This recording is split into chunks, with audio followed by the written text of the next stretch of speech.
Hello family and welcome. We're Bob and Penny Lord. We're at the shrine of St. Joan of Arc in Orléans, France. She's one of the most fascinating and powerful saints we have ever researched. Joan of Arc is a strong contradiction in our church and in our world. She was abandoned by the country she had fought so hard to protect. She was condemned by a corrupt bishop of the church to which she pledged undying loyalty. After her death, that same country made her into a heroine. That same church made her into a saint. She is now with Sainte Thérèse of Lisieux, co-patroness of France. She was the Little Flower's heroine during Thérèse's lifetime.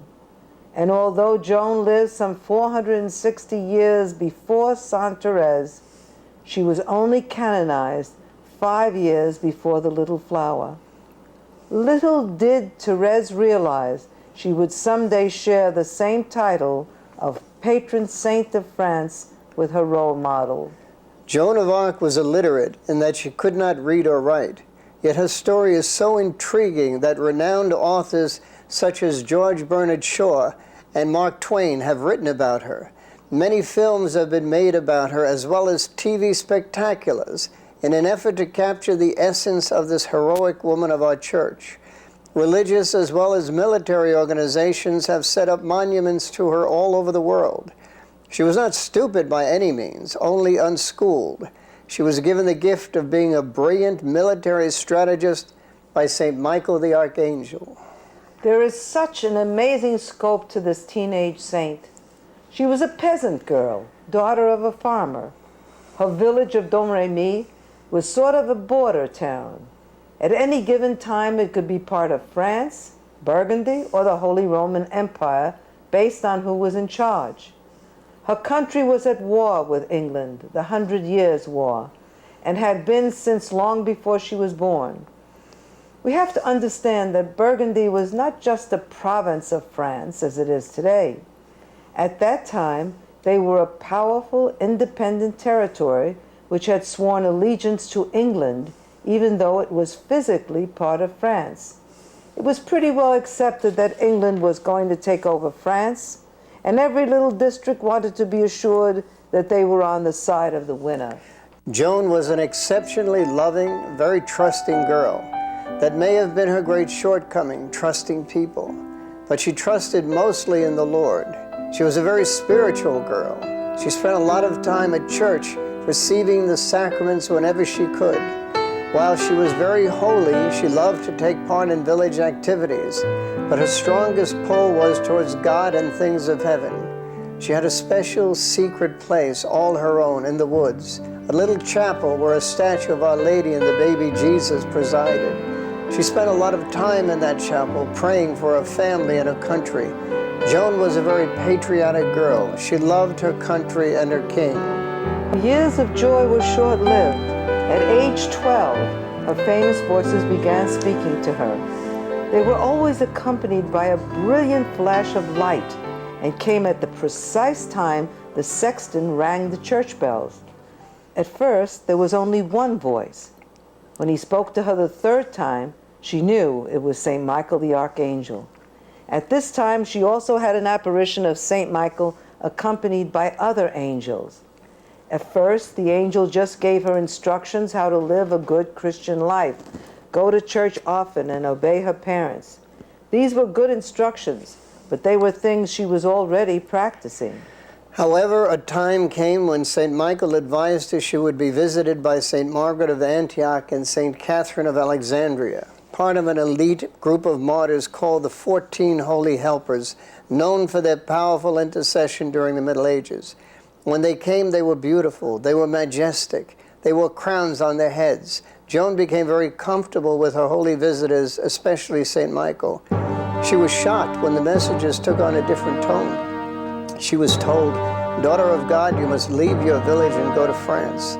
She was told to save France from the English. She replied that she was only a young girl who knew nothing about fighting. She was very confused. The messages continued. They became more specific, more intense. By the time she was 16, she was given no peace. Finally, in 1428, She was given a direct command by Saint Michael to go to Vaucouleurs to a Robert de Baudricourt and tell him he should give her troops so that she could go to the Dauphin, who was the legitimate heir to the throne of France. Upon going, she said to Robert, "My lord has sent me to tell you to send word to the Dauphin that he should remain ready but not engage his enemies. My lord will help him before Lent ends. The kingdom does not belong to the Dauphin, but my lord wishes the Dauphin to become king and hold the realm in trust. The Dauphin will be made king in spite of his enemies, and I myself will lead him to be anointed and crowned." Robert said to her, "Who is this lord you speak of, and what right does he have to give orders to the king?" She responded, "The King of Heaven." Then she said to him, "I must go to the Dauphin. Haven't you heard the prophecy that France would be ruined by a woman and saved by a virgin from Lorraine? The mystic Marie of Avignon made the prophecy to the Dauphin's father, Charles VI, a generation before Joan was born. The woman she was referring to was Isabella of Bavaria, the Dauphin's mother, who had disinherited her son by giving succession to the throne of France to Henry V of England in the Treaty of Troyes in 1420.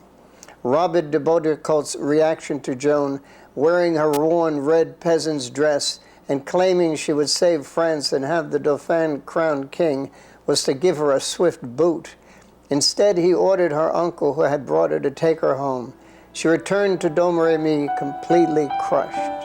Her angelic voices would not leave her alone. She pleaded and tried to explain how she had only been able to accomplish humiliation at the hands of Robert de Baudricourt. But St. Michael would have none of it. Finally, he said to her, "It is God who commands it." Fortified by the courage and determination of the angel, she set out at the beginning of the following year to see Robert de Baudricourt once again. However, by this time, the situation of the French was so disastrous, he was not anxious to dismiss her. He was ready to grab onto any hope. She said to him, "I call God to witness that you have delayed too long. The Dauphin has this very day suffered a great reverse near Orleans, and he will suffer many more unless you send me to him." The day was February the 12th, 1429. Several days later, the news of a disastrous defeat in battle reached Sir Robert. Realizing Joan had predicted this defeat before she could possibly have known about it, the possibility that she was truly the Maid of Lorraine became firmly implanted in his heart. He finally gave in and assigned 3 men to bring her to the king. When Joan was presented at court, the Dauphin pretended to be a commoner and dressed one of his court as himself. He hid among the crowd. Joan not only ignored the impostor, but rather went right over to the real Dauphin and knelt before him. She said to him, "Gentle Dauphin, I am Joan the maid. God has sent me to help you and your kingdom. You shall be anointed and crowned in the city of Reims. You shall be the lieutenant of the King of Heaven, who is the King of France." She also told him of how he had gone into his oratory the year before and prayed silently. She told him what his prayer was. No one could have known that. The heir to the throne of France took this as a sign that St. Michael had truly come to his aid through this farm girl, and after having the theological authorities at Poitiers question and affirm her, he gave her troops and power that she needed to save France. Those who questioned her at Poitiers later testified that she had prophesied 4 events which happened as she had predicted. One was that the English would be beaten back, that the siege of Orleans would send the British running. 2 was that the Dauphin would be crowned king at Reims Cathedral. 3, that Paris would return to the king's rule. And 4, the Duke of Orleans would come back from imprisonment in England.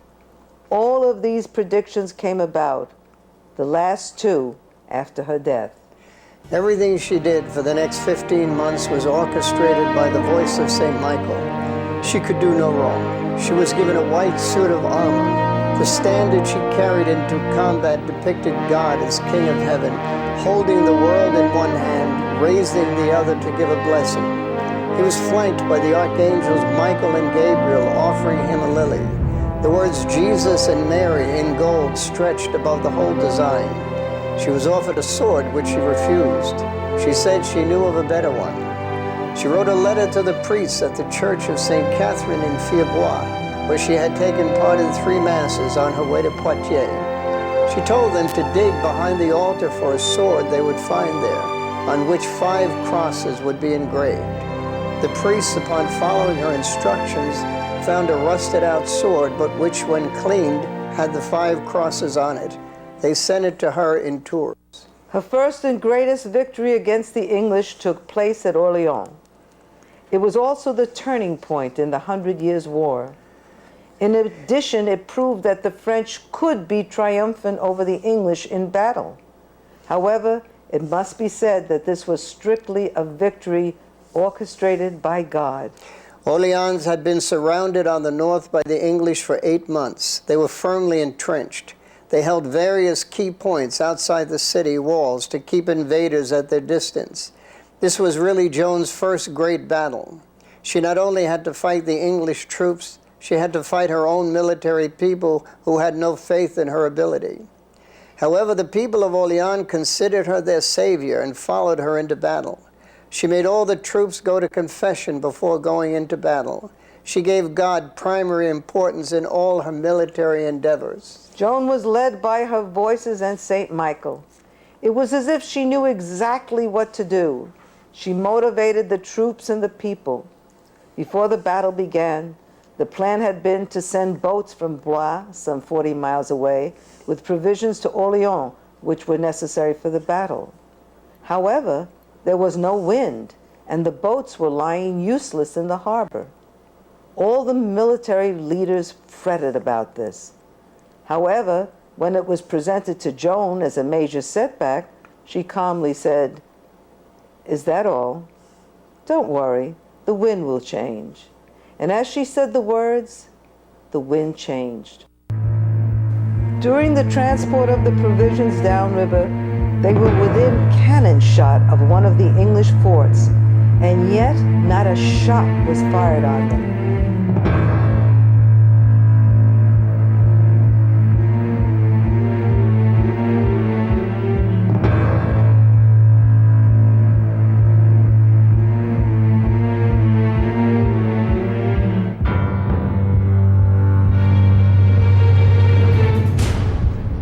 It was things like this that affirmed to all those involved that Joan was truly guided by the hands of God. During the battle, she was struck by an arrow which pierced her flesh above her right breast and went 6 inches inside her body. The British thought she was dead. They started shouting out yells of victory. The French, shaken by this, retreated and brought Joan back behind the lines. When she asked why she could not hear the sound of battle, she was told that they had retreated when she was wounded. But with the spiritual aid of her heavenly saints, she lifted herself up, had one captain break the head off the arrow and pull the arrow out herself. Then, against all advice, she had herself lifted up and put on her horse. She retrieved her banner and charged back into battle. The French troops roared when they saw their heroine leading them back into battle. They rallied behind her. The fear of the British upon seeing Joan coming back into battle was enough to make them retreat. They were completely shaken. She continued on and they retreated. By the end of the day, Orleans had been retaken by the French troops and the people. The impossible had been accomplished through God. The day was Saturday, May the 7th, 1429. The next day, Sunday, May the 8th, Feast of the Apparition of St. Michael the Archangel at the Gargano in Italy, Joan instructed all to attend Mass while the English troops retreated from the area. Joan of Arc was a heroine. Joan's next course of action, according to her instructions from her heavenly voices, was to have the Dauphin crowned King of France. He was a very weak man. He hesitated out of fear of being caught by the British on his way to Reims. However, Joan was able to convince him that it was the Lord's wish for him to be crowned.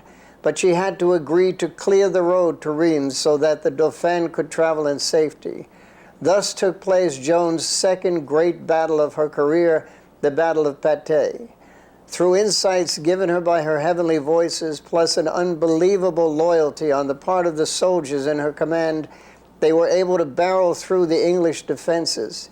In a relatively short battle, the English were dramatically defeated. 3,000 Englishmen died that day. 3 Frenchmen were killed. And so, on July the 17th, 1429, the Dauphin was solemnly crowned Charles VII, King of France, at Reims Cathedral, just as Joan had predicted, just as her voices commanded her to do. She stood inside the cathedral in full battle gear, holding her standard of Jesus and Mary for all to see. This is who she was. This is why she was here. The Lord's work had been accomplished. For all intents and purposes, Joan's work was done.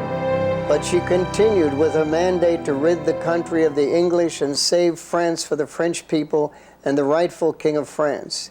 She wanted to drive her troops to Paris. They were so close.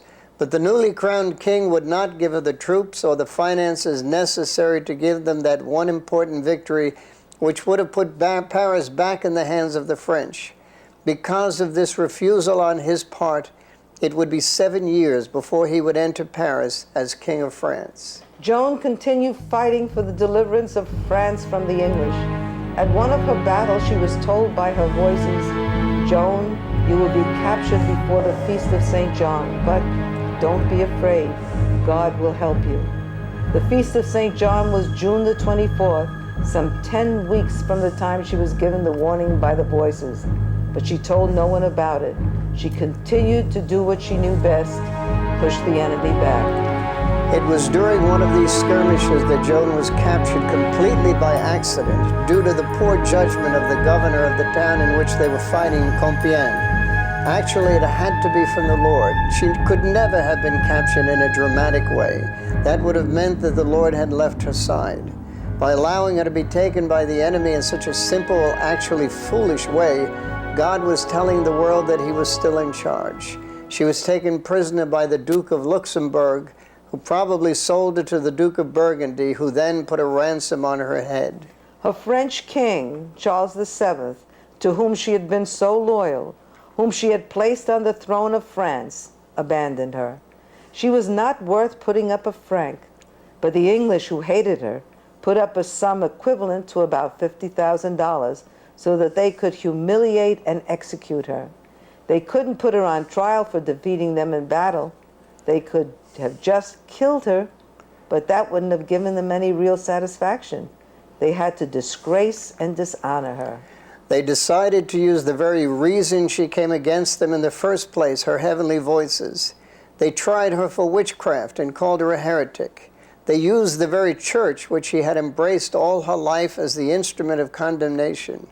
They were able to enlist the aid of a corrupt bishop, Peter Cochon, to oversee what was ultimately condemned as a kangaroo court, the outcome of which had been determined beforehand by the Duke of Bedford, King Henry V of England, and others who had an interest in seeing our heroine publicly discredited, humiliated, condemned, and executed. Joan of Arc, who was a simple farm girl, showed such wisdom and knowledge of theology in her ordeal during her trial that for years after, many who had taken part in it and had written the minutes of the trial marveled at how the Lord used her to defend not only herself and her actions, but her love for and obedience to our Lord Jesus through the heavenly voices who guided her. She was condemned to burn at the stake as a witch and heretic, which was a foregone conclusion. However, that was not enough for her persecutors. More important even than her death was her humiliation. On the day of her execution, she was brought out before the entire town of Rouen, wearing a white cap fashioned like a mitre, with the words "lapsed heretic" and "apostate" imprinted on it. She was ridiculed as much as possible.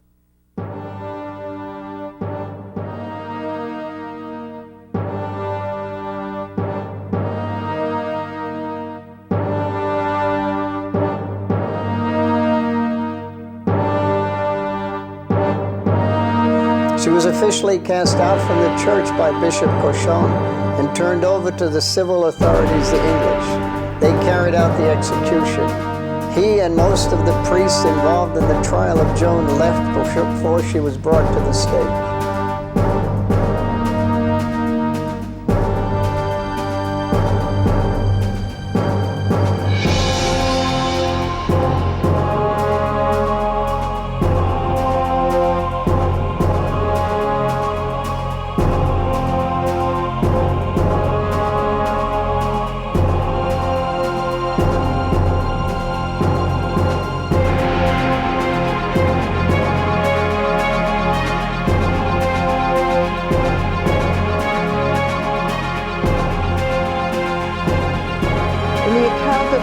It is reported that she asked for and was allowed to have a crucifix held up so that she could look at it as the raging flames hungrily darted up the stake, mercilessly anxious and ready to devour her body. She seemed to go into ecstasy, oblivious of the red-hot flames that were closing in on her, enveloping her, attacking the young body of the former standard-bearer and soldier of Jesus and Mary and France. Everyone waited anxiously to see her react to the fire, to hear her scream for mercy, but she didn't. It was as if she didn't feel any pain.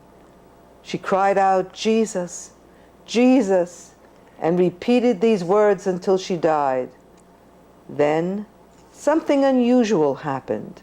One of the spectators, the secretary to King Henry of England, cried out as Joan was dying, "We are lost. We have burned the saint."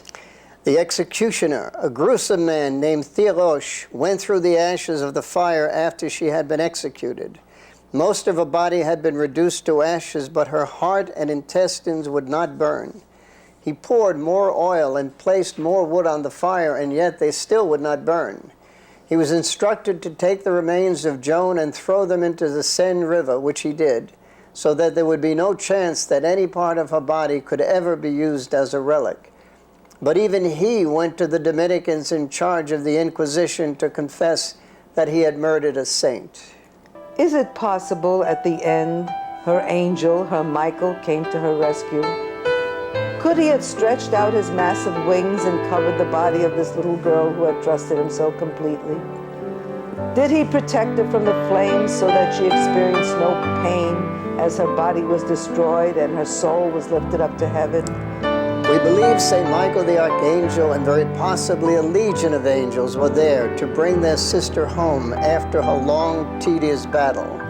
We know the Lord was protecting her, but we have to trust that he was more interested in her soul than her body.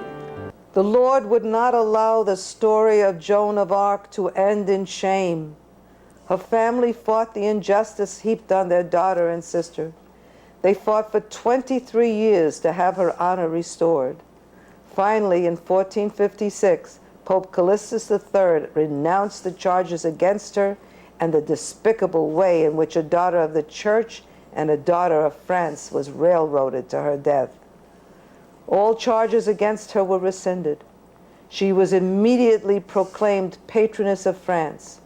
However, it wasn't until May the 16th, 1920, that she was raised to the communion of saints. Family, it's been close to 600 years since Joan of Arc lived triumphantly and died tragically, but she has never been forgotten. Why is that? It's been an accepted fact that she suffered her purgatory on earth. She most likely went straight up to heaven on the day she died.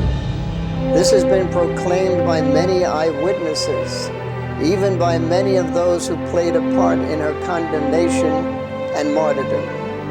Even while her hideous execution was being carried out on May the 30th, 1431, prayers were being offered up for her intercession, and they continue to this day.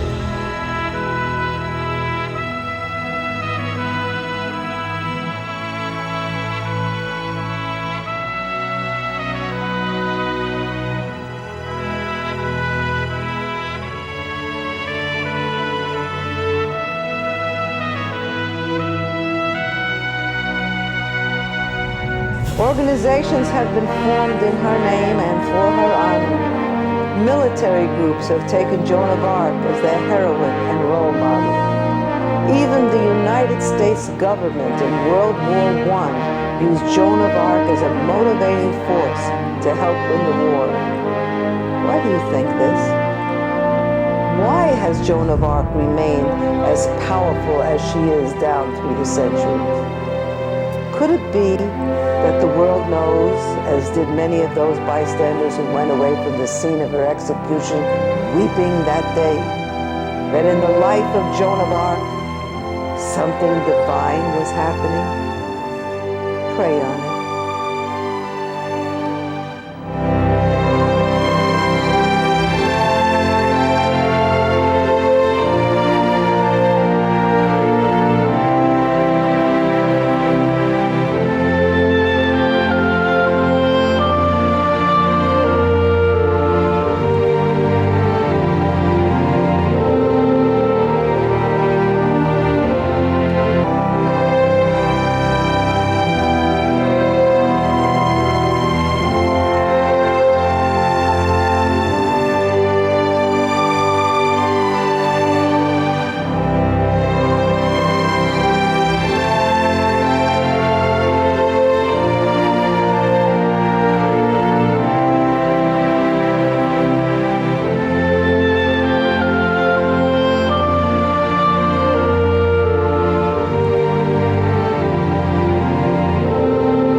Thank you, family, for watching.